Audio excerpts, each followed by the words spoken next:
Hola, ¿qué tal? Un gusto como siempre poder recibirles aquí para platicar entre todos de un tema que seguramente usted habrá escuchado hablar. El asunto de, la cultura de la legalidad, pero muchas veces siempre pensamos la cultura de la legalidad la tienen que aplicar en las instituciones, la tienen que aplicar los partidos políticos y los demás. ¿Y nosotros qué? Así que lo invito a que se quede con nosotros y discutamos al respecto.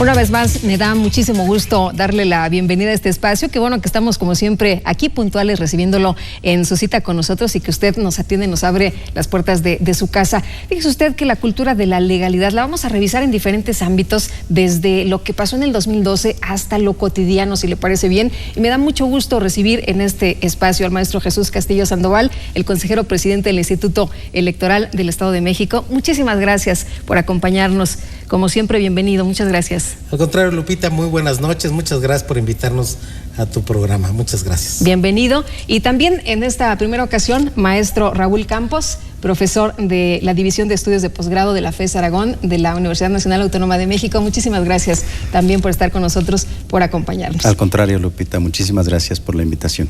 Y si les parece bien, pues empezamos sobre el tema de cultura de la legalidad, pero ¿de qué se trata? ¿De qué estamos hablando cuando ponemos en la mesa este tema? Porque pensamos que esto corresponde a los demás, pero no a nosotros, consejero. Bueno, fundamentalmente la legalidad tiene que ver con un orden que la sociedad se impone a través de sus representantes legales. Ellos hacen la ley y la ley es la que nos obliga a todos. Y dentro de la ley están involucrados, lógicamente, todas las autoridades, los propios legisladores, los demás poderes y los ciudadanos fundamentalmente. La legalidad no es otra cosa más que una convivencia social ordenada y basada en la participación ciudadana. Cultura de la legalidad, maestro. Lupita, yo creo que la legalidad nace desde el momento en que es necesario mantener un orden en toda convivencia social. Desde ahí es necesario aplicar una serie de reglas que, una vez que se crea el Estado como tal, a través de los mecanismos que la propia ley contempla para que estas normas se hagan de aplicación general, pues todos estamos obligados a observarlas. Entonces yo creo que la legalidad no es otra cosa más que la observancia y aplicación de las normas. Si les parece bien, con esta primera intervención nos vamos a la cápsula que les presentamos en este momento. Podríamos definir la cultura de la legalidad de una sociedad como todas aquellas creencias, valores, normas y acciones que hacen que la población crea en el Estado de Derecho, lo defienda y no tolere la ilegalidad. Además, sirve como criterio para evaluar el grado de respeto y apego a las normas vigentes por parte de sus aplicadores y destinatarios. La cultura de la legalidad también es un mecanismo de autorregulación individual y regulación social, que exige por parte de los ciudadanos una cierta armonía entre el respeto a la ley, las convicciones personales, las tradiciones y las convenciones culturales.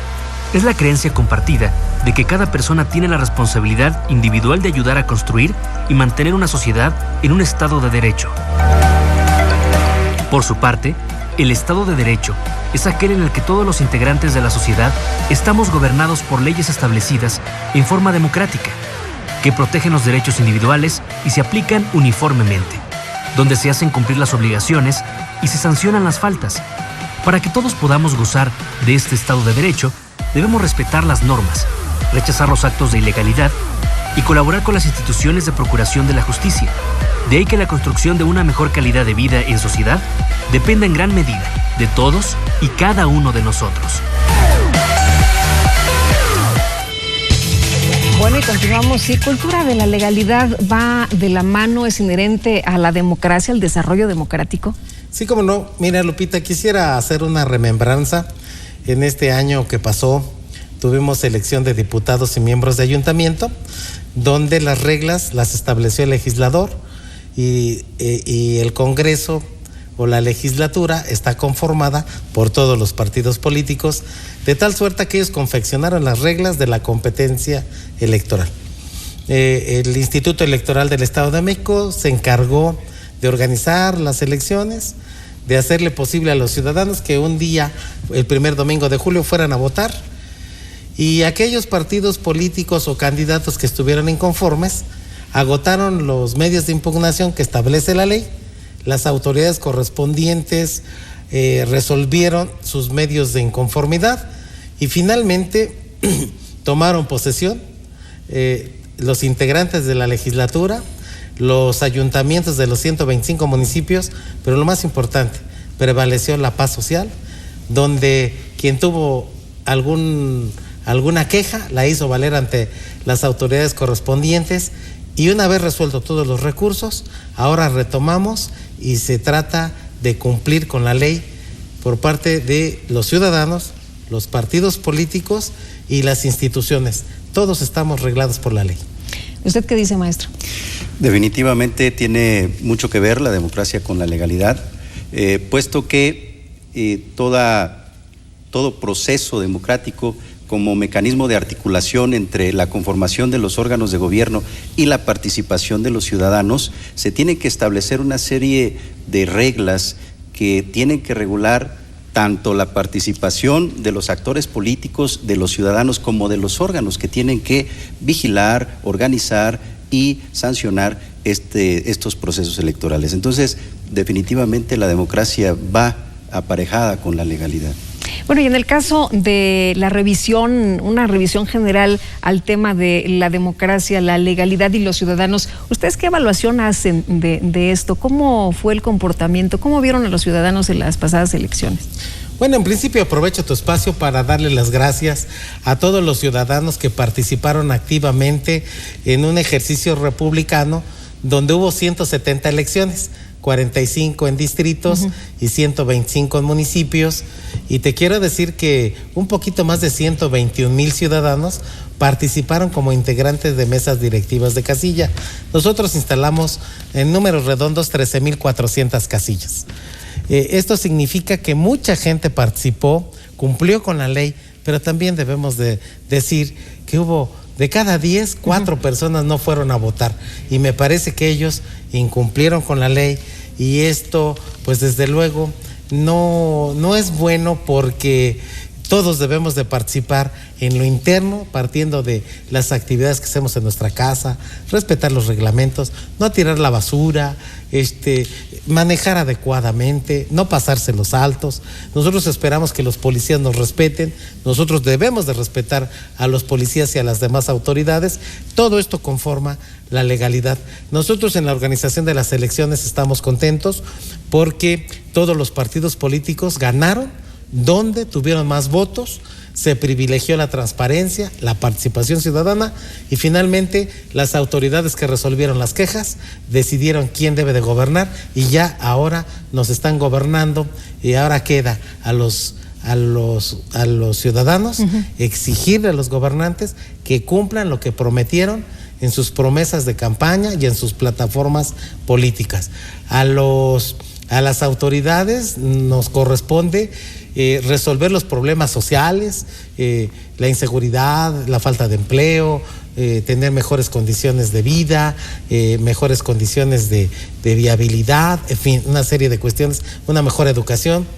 Y entiendo yo que los partidos políticos tienen una gran tarea ahora, la de capacitar a sus simpatizantes para prepararlos para que dentro de 3 años presenten a las mejores opciones, a las personas con mayor preparación, para que puedan gobernar y dar pasos más adelante para que nuestro país resuelva sus problemas que tiene y que todos conocemos, Lupita. Y desde la academia, ¿cómo vamos? ¿Ahí la llevamos? Pues mira, Lupita, yo creo que Norberto Bobbio murió hace aproximadamente 7 años y no logró resolver el problema de cómo tanto los partidos políticos como las autoridades electorales tienen que motivar y convencer a los ciudadanos a participar en las elecciones. Nuestro país, por darte un dato, ocupa el lugar número 118 de aproximadamente 164 países con regímenes democráticos similares al nuestro. Esto habla de una participación ciudadana bastante baja, muy a pesar de que la propia Constitución nos impone a los ciudadanos como obligación el ir a votar. Y además la propia Constitución señala una sanción para ello. Desgraciadamente no existen los mecanismos para imponer esa sanción. Pues se ha discutido, ¿no?, el tema, incluso en otros países sí se sanciona a quien no va el día de la jornada electoral. Sí, efectivamente, mira, por ejemplo, en Perú se establece una sanción para los ciudadanos que no vayan a votar y se acumulan una gran bolsa. Y con esa bolsa de las personas que no cumplen con la ley, se le paga a los institutos electorales de Perú. A lo mejor eso podría ser una fórmula. En otros lugares se les incentiva, en lugar de castigarlos se les incentiva, se establecen descuentos para los ciudadanos, en fin. La percepción de la ciudadanía a veces va dirigida a que ellos esperan que otros agentes le cambien el panorama, cuando nosotros debemos de partir por nosotros mismos. Por ejemplo, mira, en Colombia ya desapareció aquella figura de la inmunidad hacia representantes populares, diputados, senadores, presidente de la República. Entonces todos están sujetos a la ley.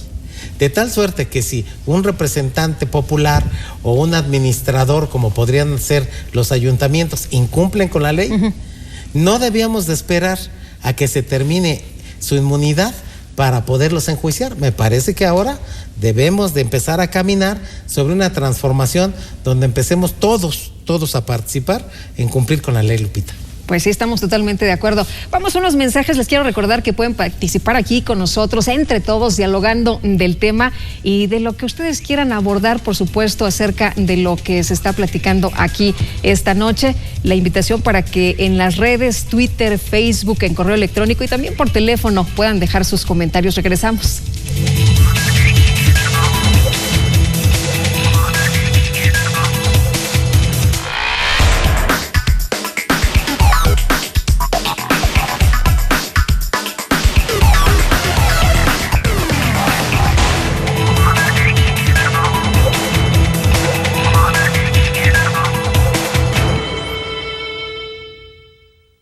Más allá de las elecciones, en el Instituto Electoral del Estado de México seguimos trabajando para formar mejores ciudadanos, desarrollando actividades para promover y difundir la cultura política democrática y la educación cívica, a través de cursos, talleres, conferencias, consulta y publicación de libros, atención a partidos políticos, jornadas cívicas para la promoción de valores y derechos humanos, sesiones de Consejo General y de comisiones, impartición de las maestrías en Administración y Derecho Electoral, y ahora de la especialidad en Derecho Procesal Electoral. IEM, Instituto Electoral del Estado de México. Haz lo tuyo.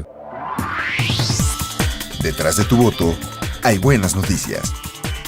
Un programa del Instituto Electoral del Estado de México.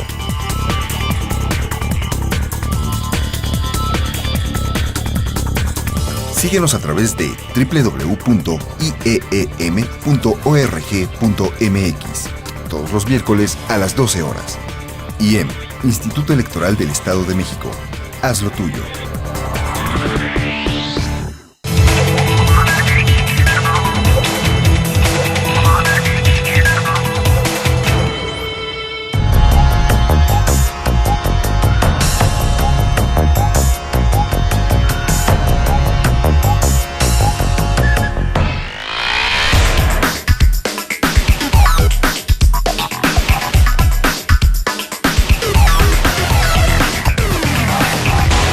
Pues sería muy interesante también pensar en la segunda vuelta, como lo hacen en Estados Unidos, porque no puede ser posible que nuestro sistema de gobierno y nuestro sistema de elecciones se vea aquel individuo que cuente con la mayoría del voto popular, que se instale ahí en las urnas electorales, sino que cuente con un verdadero apoyo social de la población en cuanto a que el 50+1, pero del padrón electoral, sea quien lo elija y no los votos emitidos en una urna electoral. Creo que sería más justo y ahí veríamos reflejado precisamente que el voto popular esté impulsando a un verdadero representante del pueblo. Yo creo que la organización, antes que todo. y que se gaste menos en propaganda política. Pues algo que nos podría ayudar aquí en nuestro país sería la transparencia, porque aquí en nuestro país, por mucha transparencia que se maneja, entre comillas, pues realmente no lo es. No lo es tan transparente como nos lo hacen ver. Pues a lo mejor alguna técnica nueva de votación para los ciudadanos, ¿no?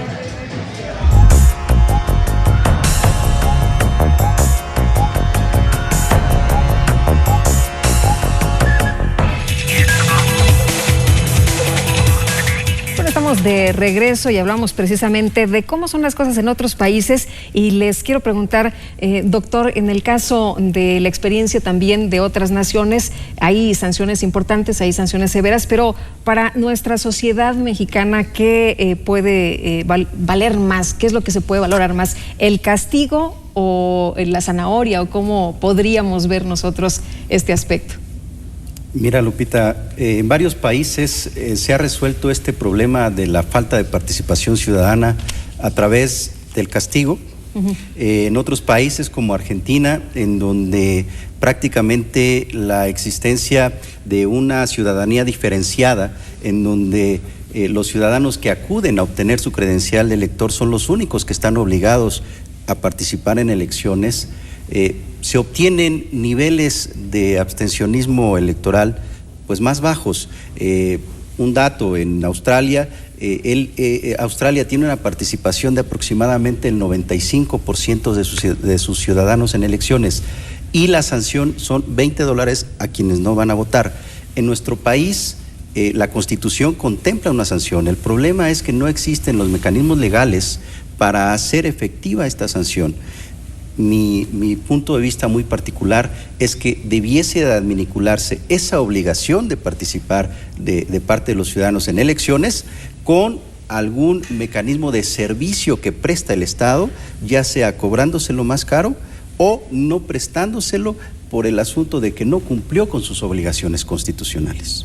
Consejero, usted decía hace unos momentos algo muy importante: la cultura de la legalidad la debemos aplicar todos, las instituciones, los ciudadanos, pero ¿dónde empieza este círculo virtuoso? Porque decía yo también que muchos pensamos que esto solamente le corresponde a las autoridades y no a nosotros como ciudadanos. Usted decía, bueno, no, esto es en todos los ámbitos. Bueno, esto debe de empezar, Lupita, en las familias.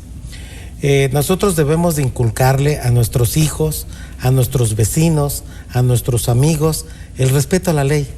Y debemos de empezar con cuidar la luz, con cuidar el agua, con no hacer ruidos que atentan contra la tranquilidad de las personas. Los que vivimos en condominio debemos de respetar los espacios comunes, debemos de respetar las horas de descanso de las personas que cohabitan con nosotros. Hay una multiplicidad de factores donde nosotros debemos de contribuir con respetar la ley. Mira, a veces se tiene la idea de que algunas personas, porque ocupan algún cargo, tienen derecho a pasarse los altos, poniendo en riesgo la vida y la seguridad de las personas. Eso no es posible.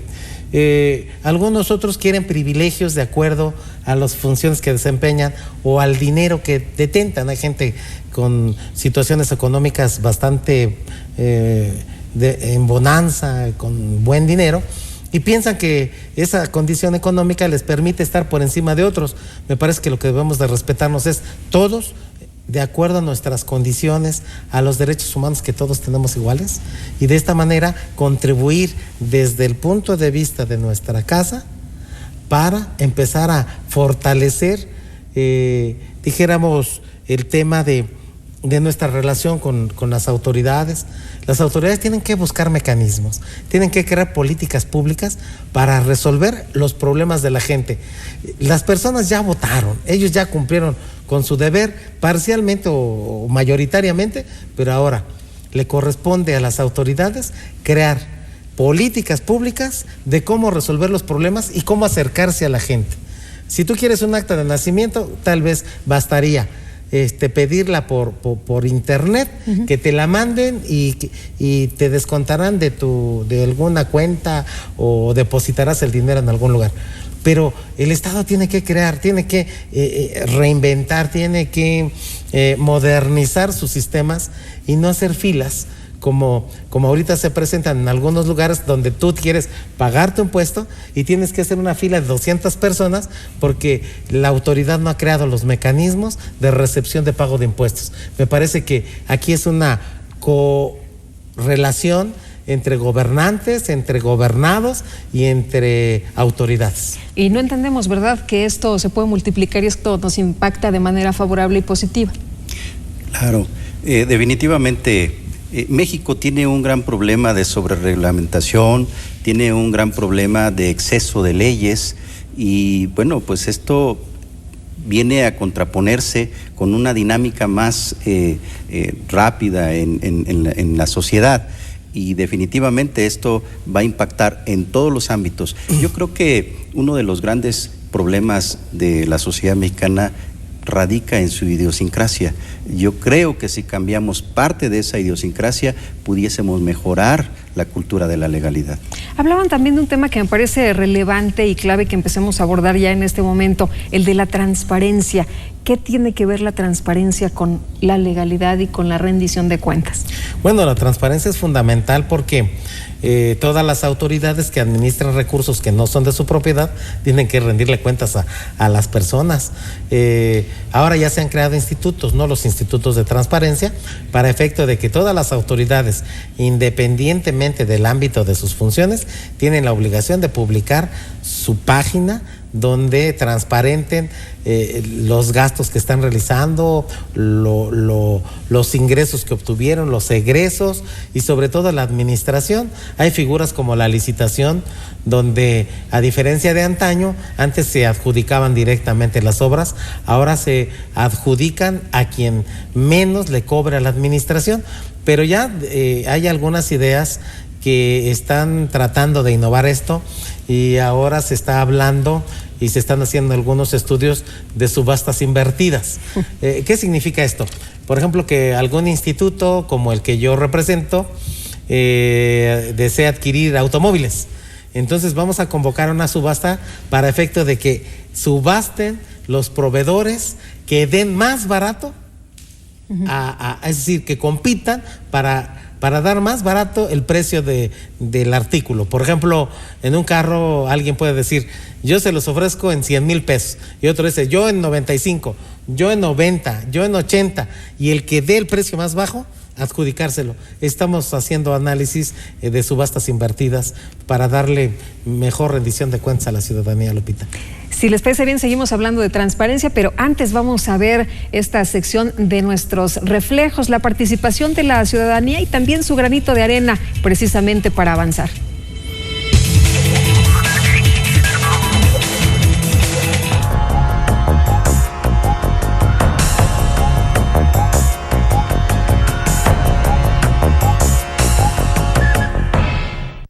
Este es un hogar para ancianos y es apoyar a gente que tiene problema, la mayoría tienen problema económico y no tienen pensión ni medios para vivir.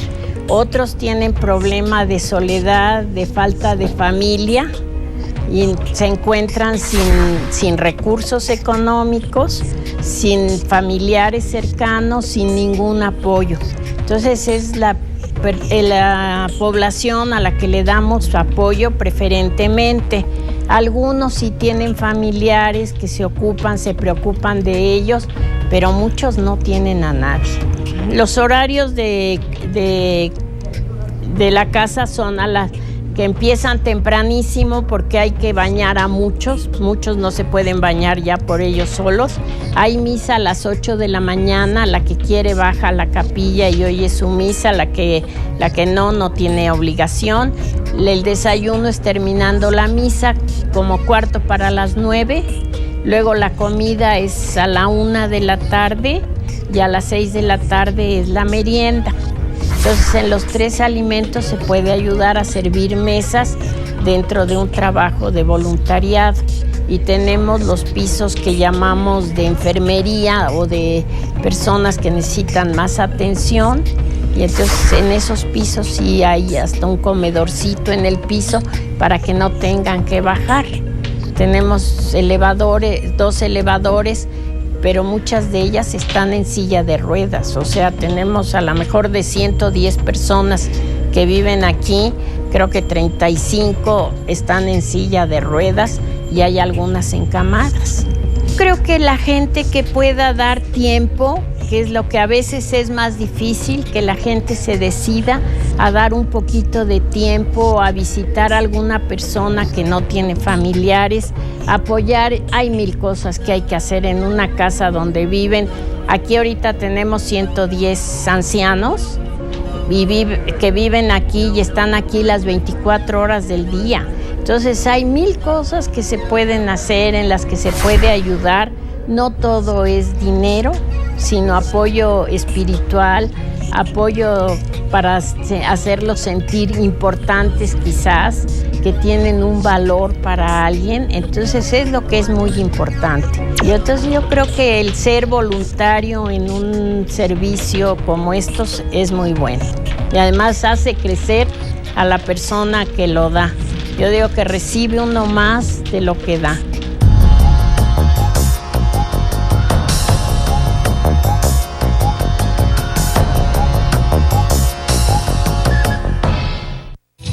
Muchas gracias por compartir estas experiencias con nosotros. Vamos a unos mensajes y enseguida estamos de regreso. Quédense para seguir platicando aquí entre todos.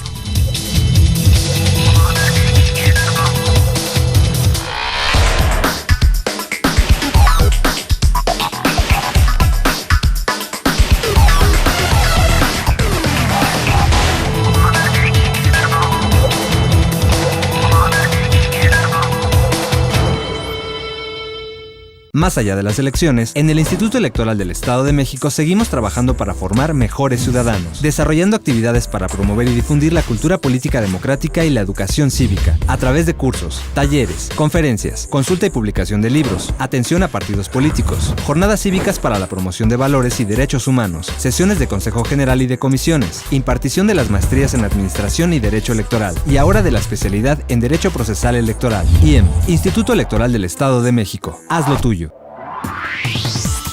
Detrás de tu voto, hay buenas noticias.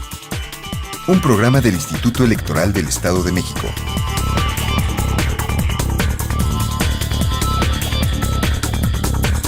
Síguenos a través de www.ieem.org.mx. Todos los miércoles a las 12 horas.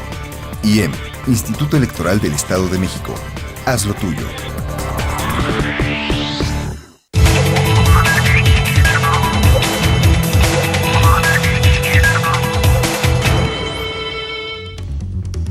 El Centro de Formación y Documentación Electoral del IEM cuenta entre su acervo editorial con revistas especializadas, cuyos contenidos están vinculados con el quehacer electoral a partir de diversos enfoques disciplinarios, teóricos y metodológicos, como el análisis sobre sistemas electorales y de partidos políticos, derecho electoral, cultura política, ciudadanía y democracia. Estas y otras publicaciones que circulan periódicamente se pueden consultar de forma gratuita en dicho centro. La Contraloría General del Instituto Electoral del Estado de México recibió la segunda auditoría de seguimiento a su sistema de gestión de la calidad ISO 9001-2008, en el cual están incluidos los procesos sustantivos de esta Contraloría, los de fiscalización y responsabilidades. En este tipo de auditorías, la revisión es muestral. No obstante, se incluyen en la verificación aquellos aspectos medulares o más representativos de los sistemas de gestión de la calidad que coadyuven a mejorar el cumplimiento de sus funciones sustantivas establecidas en el marco legal y a validar el cumplimiento y conformidad con los requisitos establecidos por la norma ISO. Cabe destacar que la Contraloría General del IEM es la primera Contraloría de un órgano electoral en el país que ha sido certificada bajo esta norma. Bueno, y continuamos aquí entre todos y se suma a esta serie de opiniones las que han dado nuestros entrevistados en la voz de la participación de Marco Antonio Macín, a quien vamos a escuchar a continuación.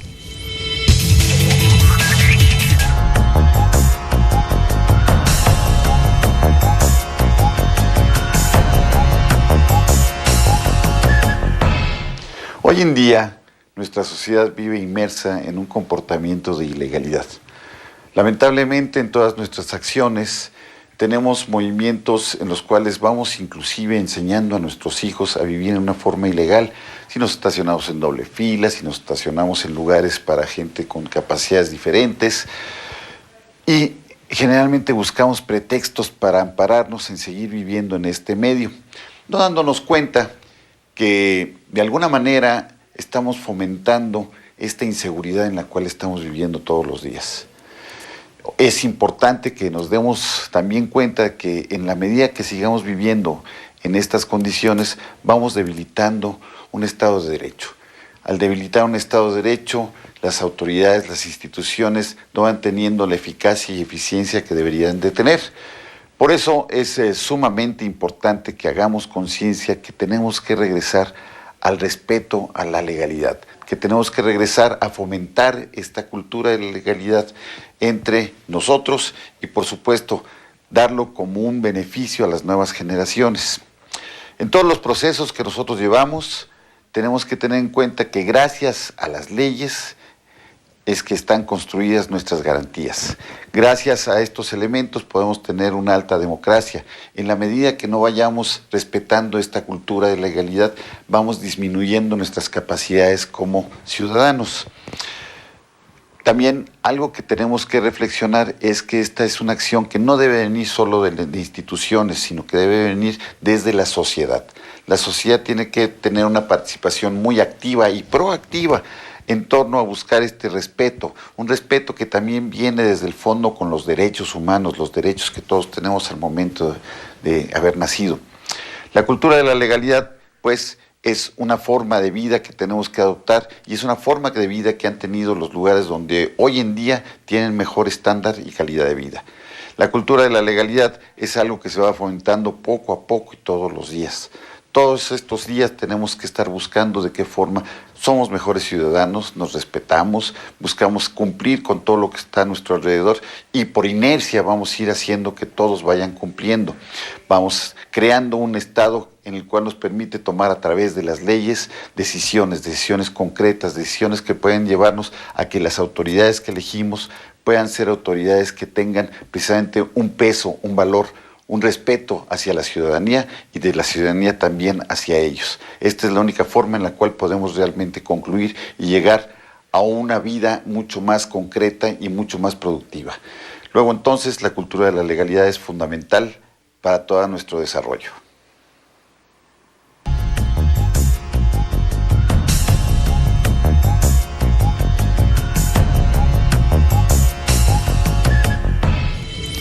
Bueno, y muchas gracias a Marco Antonio por platicar con nosotros, por compartir también su punto de vista y preguntarles, ¿tener normas fomenta la participación ciudadana? Esto es lo que nos ayuda. Hablábamos de la transparencia también, maestro, y bueno, en cuanto a la transparencia y la participación ciudadana, todo esto ayuda, todo esto hace que la gente tenga confianza y que haya participación. Por supuesto, Lupita. La transparencia definitivamente es el inicio de la rendición de cuentas. El transparentar el manejo de recursos públicos definitivamente da mayores confianzas a la ciudadanía. Esto se adminicula necesariamente con la rendición de cuentas, pero no una rendición de cuentas entendida únicamente como hacer un enlistado de las actividades que un órgano de gobierno o un funcionario público lleva a cabo, sino más bien esa facultad que debiésemos de tener los ciudadanos para llamar a cuentas a aquel funcionario que no está cumpliendo gracias a la información que obtenemos como producto de esta transparencia. Eso daría mayor confianza a la ciudadanía y se traduciría obviamente en una mayor participación. ¿Nos ayuda a la participación ciudadana el que sepamos en dónde estamos parados? Sí, desde luego. Quisiera comentarte, Lupita, y a ti, a todo tu público, que en el Instituto Electoral del Estado de México no trabajamos sobre la base de improvisación. En el mes de agosto de cualquier año, realizamos y elaboramos todos los directores y los consejeros una serie de acciones que se encuentran programadas y cuantificadas. Con base en eso pedimos nuestro presupuesto a la legislatura para efecto de que sean los representantes populares los que vean las acciones que vamos a desarrollar y que nos comprometemos a cumplir para el siguiente año. Posteriormente se hacen análisis financieros y como en este año nos asignaron un presupuesto que nos obliga a realizar las mismas acciones, pero ahora con mismo dinero, con menor dinero. Esto a nosotros nos permite hacer ajustes.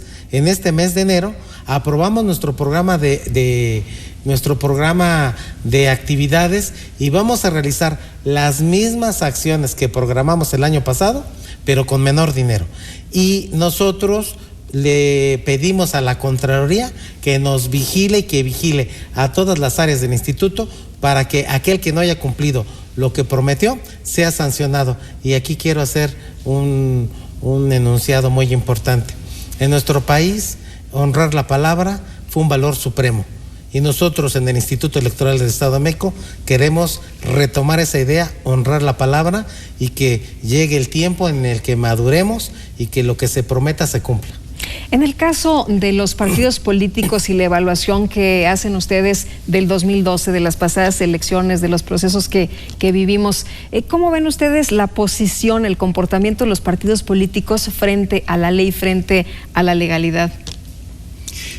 Mira, Lupita, si partimos de la base que los grupos parlamentarios al interior de los congresos son los encargados, a través de los diferentes consensos que se dan dentro de esos órganos colegiados, de emitir las leyes, de reformarlas, definitivamente creo que son los primeros obligados en respetar esas normas y obviamente de observar la legalidad en su aplicación. Entonces, los partidos políticos desde la creación de las normas prácticamente se sujetan. No podemos obtener una respuesta diferente en su actuar político dentro de los procesos electorales. Consejero, usted decía, bueno, pues ahí están los partidos políticos, ellos hacen las leyes y bueno, ¿cómo vio usted en la evaluación del Instituto Electoral del Estado de México? ¿Cuál fue el comportamiento de los partidos políticos? Bueno, el comportamiento de los partidos fue cuando alguna resolución ellos consideraron que no correspondía a los intereses que ellos representan, pues se interponían los recursos que la ley pone a su alcance, pues para obtener la modificación o la revocación de la determinación del instituto. Nosotros nos ajustamos a la legalidad, les aplicamos las reglas que el código nos establece y posteriormente ellos acuden al Tribunal Electoral Local a quejarse en contra de aquellas resoluciones que no les favorecieron y finalmente tienen una última oportunidad de acudir a que esa resolución de un tribunal local sea revisada desde el punto de vista constitucional en la sala regional del Tribunal Electoral del Poder Judicial Federal y ellos deciden en definitiva quién tuvo la razón. Y te debo de decir que del 100% de resoluciones que dictamos, nada más nos modificaron en cuanto a fondo probablemente un 8% de nuestras determinaciones, pero fueron modificadas de forma y no de fondo. En el caso del Instituto Electoral, ¿cuáles son las cuentas que rinden también como institución frente a la ley, frente a la legalidad, frente a esta serie de normas que tienen que guardar? Nosotros rendimos cuentas en tres formas. Le rendimos cuentas al órgano superior de fiscalización, al OSFEM, que pertenece al Poder Legislativo.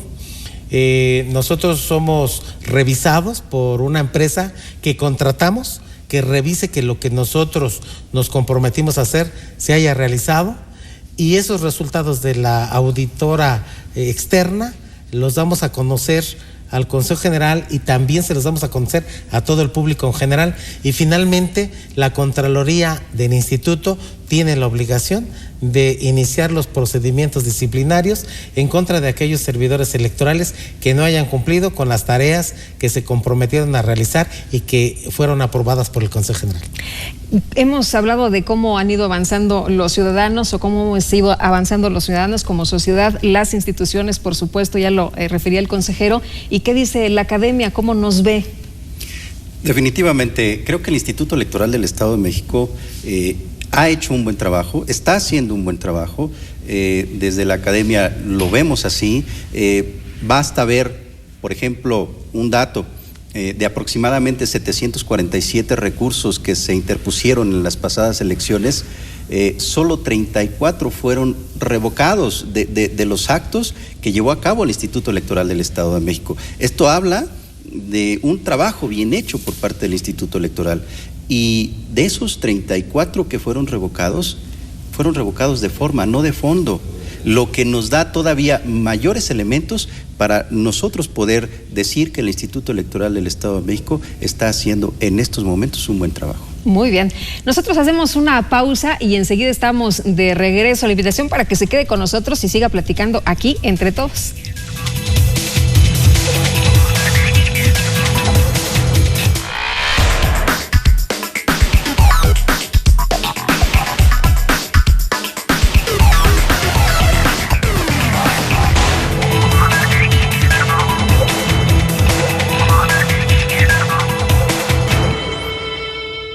Más allá de las elecciones, en el Instituto Electoral del Estado de México seguimos trabajando para formar mejores ciudadanos, desarrollando actividades para promover y difundir la cultura política democrática y la educación cívica, a través de cursos, talleres, conferencias, consulta y publicación de libros, atención a partidos políticos, jornadas cívicas para la promoción de valores y derechos humanos, sesiones de Consejo General y de comisiones, impartición de las maestrías en Administración y Derecho Electoral, y ahora de la especialidad en Derecho Procesal Electoral. IEM, Instituto Electoral del Estado de México. Haz lo tuyo.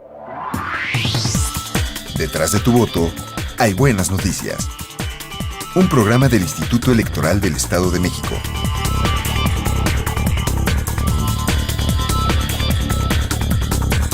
Síguenos a través de www.ieem.org.mx todos los miércoles a las 12 horas. IEM, Instituto Electoral del Estado de México. Haz lo tuyo.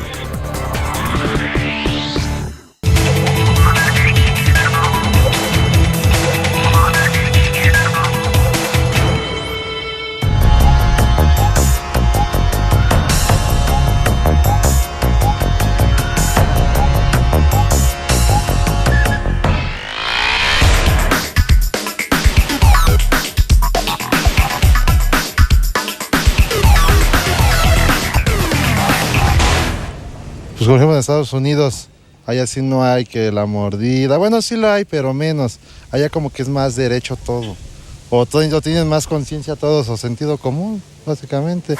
Que fuera en forma electrónica, pero que fuera pues legal, porque aquí, como se dice, se compran los votos o se maneja este sí me sirve, o este no me sirve, o este no cuenta, y ya pues de una forma electrónica, pues yo creo que estaría mucho mejor. De otros países en Estados Unidos, pues la verdad, yo sé que las elecciones son muy buenas allá, que mucha corrupción no hay, pero lo que aquí sí, o sea, las urnas y todo eso, pues luego hasta las roban, o sea, y en otros países pues ni las roban, o sea, al final de cuentas es algo honesto y seguro, o sea. Como tomar en cuenta las decisiones de los jóvenes, ¿no? Por ejemplo, las ideas creativas que tienen ellos, yo siento que son ideas frescas para un país.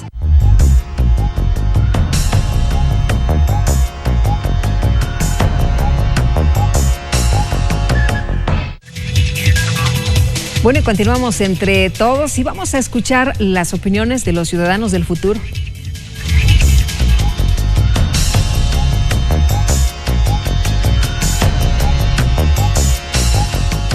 Con el objetivo de dar continuidad a las actividades derivadas de la Carta de Intención para promover la cultura política democrática en el Estado de México, que suscribieron el Instituto Electoral del Estado de México y la Secretaría de Educación del Gobierno del Estado de México, el IEM difunde en su página de internet la Guía para la Integración y Desarrollo de los Trabajos de los Consejos Promotores de Valores y Derechos Humanos, a fin de proporcionar elementos que permitan orientar a los alumnos y docentes en la integración y acciones que pueden realizar los consejos. De tal forma, se planean, organizan y ejecutan las acciones que llevan a la realización de las jornadas cívicas escolares, cuyo propósito es que a través de la interacción entre padres de familia, docentes y alumnos, se comprenda, practique y valore la democracia como forma de vida y de organización política y social. Para ello, en la guía se explican las dos grandes etapas que implica la creación y desarrollo de los consejos promotores de valores y derechos humanos, pues en un apartado se describen las fases que deben de ejecutarse para su elección, y en otro se exponen algunas sugerencias para el diseño de las acciones que pueden conformar el plan de trabajo de los consejos, a partir del contexto de cada escuela, siendo estas las siguientes: convivencia armónica, derechos y deberes, mejorando el entorno, espacios recreativos y aprecio por la democracia. La guía se puede consultar en la página de internet del Instituto, www.ieem.org.mx. Opinar sobre nuestros derechos, obligaciones o nuestras leyes y reglas. Para tener un mejor futuro y bienestar. Para ver quién va, ¿cómo se llama? Va a mejorar la escuela, va a ser un mejor futuro. Porque así podemos tener conciencia de lo que hacen las demás personas. Es importante votar porque nos ayuda a tomar mejores decisiones y a participar. Mejorar los desempeños de la escuela. Para que la escuela mejore y para tener en presencia la democracia. Pues para que elijamos nosotros nuestros gobernantes. Para que así creamos un mejor futuro. Que nos ayude así por decir en las escuelas. Para que nosotros decidamos quién gobierna el país. Es importante porque tenemos derecho a saber cuáles son las propuestas. Para vivir mejor la sociedad. Porque así contribuimos para una mejor escuela. ¡Nosotros somos el futuro! Con el fin de contribuir a la formación de ciudadanos responsables y mejor informados, en el IEM seguimos trabajando.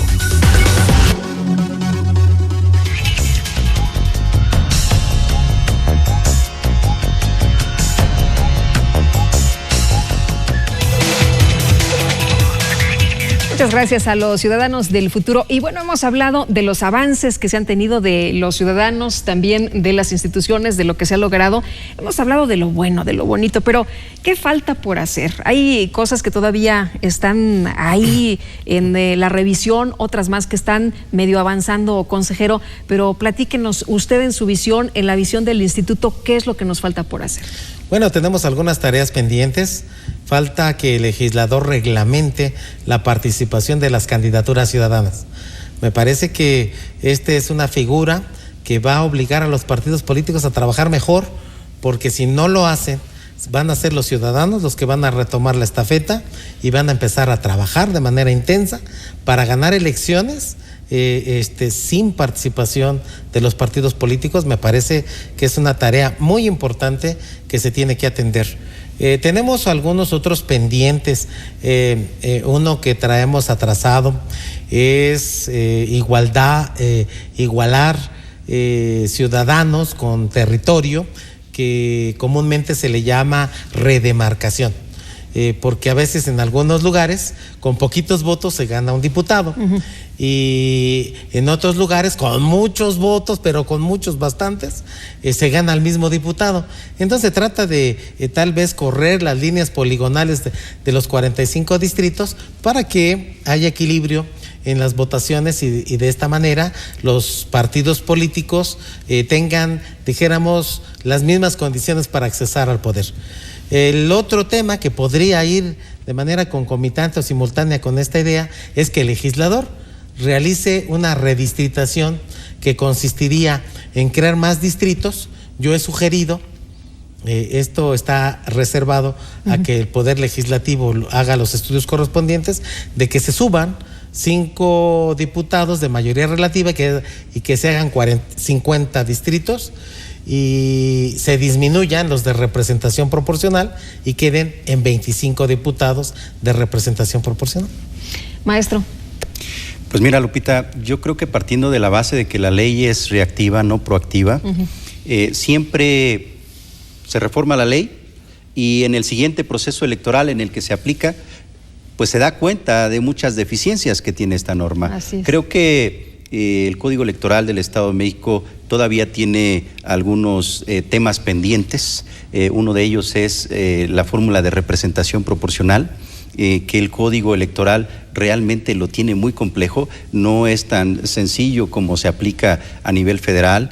Otro tema pendiente también es la sobrerepresentación, que estos mecanismos de sistema electoral de mayoría y de representación proporcional a veces fomentan que un partido esté sobrerepresentado a nivel federal, pues está resuelto, a nivel local no, y como esos, señalando también los que hace patente el consejero presidente, pues yo creo que todavía son temas pendientes en la legislatura local. En tema de la cultura de la legalidad, de los avances, de lo que nos falta por hacer. ¿Qué diría usted, consejero, que tenemos que ponernos todavía de acuerdo? Porque esto no se va a lograr con una sola parte de toda esta ecuación, ¿no? Me parece a mí que es un esfuerzo que tenemos que hacer entre todos. La ecuación es muy simple: elecciones baratas. Yo quisiera comentar que para nosotros sería muy importante que el legislador estableciera mecanismos donde se utilice menos documentación electoral y se haga uso, dijéramos, con mayor eficiencia de la tecnología, ¿no? Podríamos ir avanzando en pensar en hacer un voto como se hace en Brasil, como se hace en Venezuela, en algunos países donde ya la gente puede votar hasta por internet. Entonces, yo creo que debemos de caminar sobre eso, porque nosotros en una elección simple tenemos que mandar a hacer, si es una elección de gobernador, tenemos que hacer cerca de 11 millones de boletas electorales para votar. Pero tenemos aproximadamente 22 documentos que se tienen que llenar el día de la elección y que son, imagínate, 22 documentos por 10 millones, el resultado que nos da. Entonces tenemos que simplificar la documentación electoral para gastar menos dinero, y debemos de hacer uso de la tecnología para que a través del internet, de la computadora, de los iPad, de los celulares podamos votar, pero sobre todo fomentar la confianza en la ciudadanía, que debe de saber que su voto cuenta y que cuenta bien y que no hay trampa, porque todo se hace transparente. ¿Cómo logramos esta ecuación en la que todos nos involucremos y que haya cultura de la legalidad y que todos nos respetemos y que sigamos con los avances? Idiosincrasia, Lupita, definitivamente. Yo creo que tenemos que cambiar la cultura que existe, la manera en cómo los ciudadanos vemos las cosas, la manera en cómo cuando esos ciudadanos se convierten en gobernantes ven también esas cosas. Entonces es necesario cambiar la ecuación, cambiar las formas, cambiar la dinámica, y definitivamente ahí estamos involucrados todos, gobernantes y gobernados. Y bueno, ya para irnos, ¿con qué nos quedamos esta noche? ¿Con qué mensaje, consejero, se van nuestros amigos a dormir? Bueno, pues en principio decirles que nosotros vamos a lograr un país, un mejor país, un mejor estado, un mejor municipio, en la medida en que todos participemos en todas las actividades que nos corresponde desempeñar. A ver, quiero ser muy claro, hagamos una reflexión. ¿Por qué nuestro país no fabrica aviones, submarinos, cohetes, lanchas, barcos, automóviles, etcétera, etcétera? Porque necesitamos ya concentrarnos en trabajar. Yo diría, ya pasaron la época de elecciones, ahora nos corresponde trabajar activamente para sacar a nuestro país a vanguardia y que sea un país de primer mundo. Así es. Maestro, ¿con qué nos vamos esta noche? Definitivamente, Lupita, yo creo que la ciudadanía y las instituciones, tanto públicas como privadas, es necesario que se trabaje en la consolidación de todo un bagaje de fondo que nos permita una mayor confianza en nuestro Estado y en nuestras leyes, en nuestra legalidad. Entonces, de esta manera yo creo que podemos avanzar a construir un México mejor. Muy bien, pues les aprecio mucho a los dos, consejero presidente. Muchísimas gracias, Jesús Castillo, por estar con nosotros aquí esta noche una vez más. Gracias a ti, Lupita, y un saludo muy cálido a todos tus televidentes. Maestro, igualmente, muchísimas gracias, maestro Campos, por estar aquí con nosotros también por esta primera ocasión. Esperamos no sea la única. Muchísimas gracias, Lupita, un gusto. Muchas gracias, y muchas gracias también a usted por seguir con nosotros y participar aquí entre todos.